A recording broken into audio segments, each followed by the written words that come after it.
Mitos atau fakta? Mitos atau fakta? Selamat datang di Mitos atau Fakta. Silakan komen.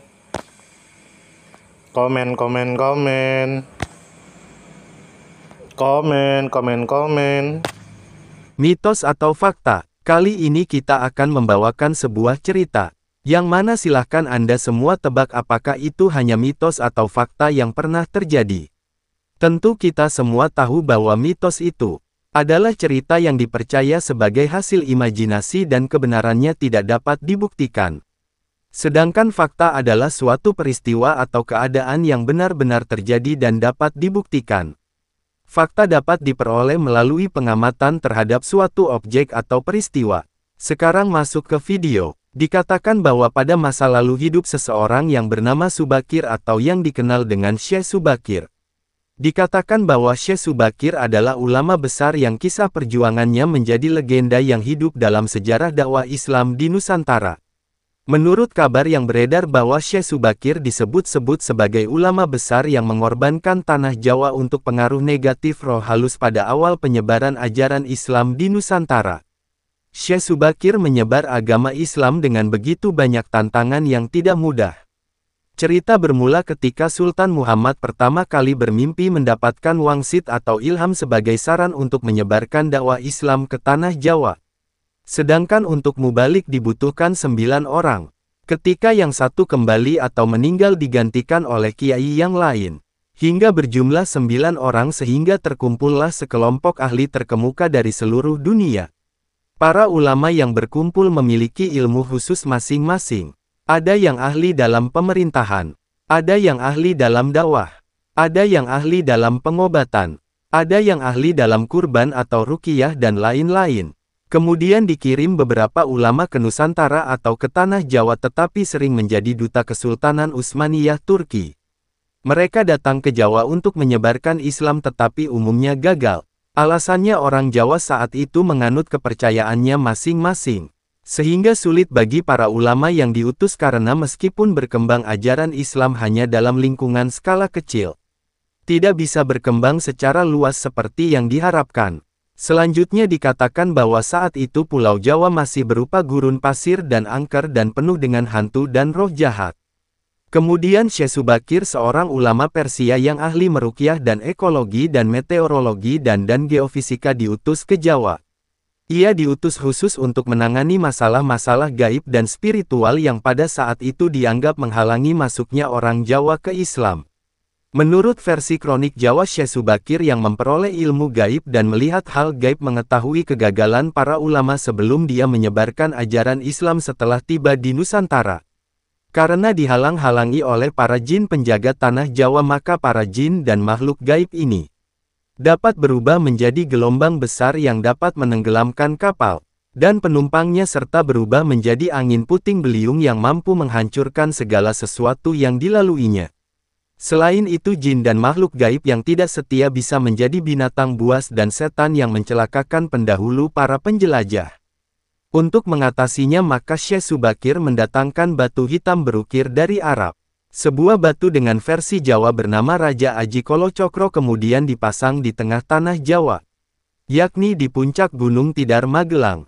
Karena Gunung Tidar dipercaya sebagai pusat atau paku tanah Jawa. Kemudian pengaruh batu sakti Wasilahu yang dimunculkan oleh batu hitam, menimbulkan keresahan pada makhluk-makhluk penjaga tanah Jawa. Alam yang jernih dan sejuk dan mentari bersinar terang dan kicauan burung yang damai tiba-tiba berubah drastis dalam waktu 3 hari 3 malam.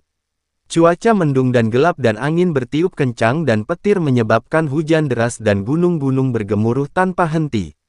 Dan setan lari menyelamatkan diri dan jin dan peri Banaspati hanyut ke dalam air. Karena mereka tidak tahan panasnya batu hitam, arwah yang masih hidup melarikan diri dari laut. Sebagian jin lainnya mati karena kepanasan akibat pengorbanan Syekh Subakir. Melihat hal tersebut maka Raja Jin yaitu Sabdo Palon yang pernah tinggal di Gunung Tidar selama 9.000 tahun. Terkejut dan pergi mencari penyebab panasnya jin dan makhluk gaib. Sabdo Palon lalu menghadap Syekh Subakir dan menanyakan tujuan pemasangan batu hitam. Pendeta mengumumkan bahwa dia berencana menanam batu hitam untuk mengusir jin dan makhluk gaib yang mengganggu upaya para ulama utusan Khalifah Turki Utsmani untuk menyebarkan ajaran Islam ke Jawa. Usai berbincang, mereka langsung mengadu kesaktian mereka. Pertempuran keduanya berlangsung selama 40 hari 40 malam. Penguasa negeri Jawa Sabdo Palon alias Ki Semar Bodronoyo merasakan hal itu. Sabdo Palon mengemukakan beberapa poin dalam upaya Syekh Subakir menyebarkan Islam ke Jawa. Isi perjanjian itu antara lain, Sabdo Palon mengizinkan Syekh Subakir dan para ulama menyebarkan Islam ke Jawa tetapi tidak dengan paksaan. Kemudian Sabdo Palon mengizinkan umat Islam untuk menguasai tanah Jawa juga, namun mengetahui bahwa raja-raja Muslim dipersilakan memerintah, tetapi tidak menyimpang dari adat dan budaya yang ada. Kembangkanlah ajaran Islam menurut kitab-kitab yang diakui ini, tetapi biarkanlah adat dan budaya terus berkembang seperti itu.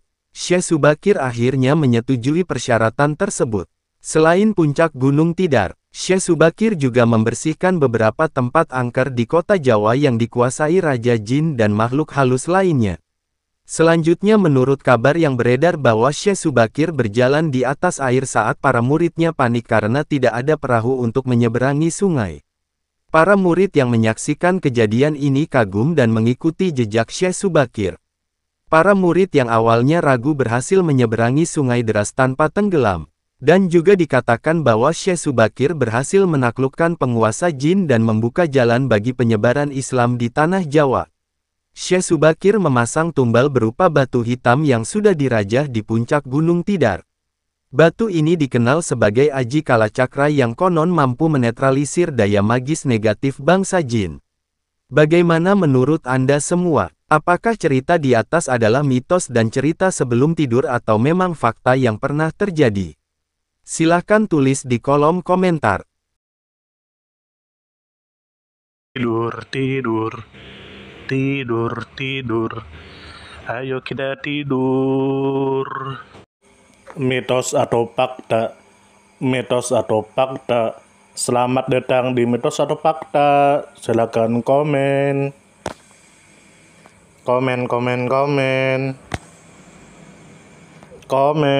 Komen.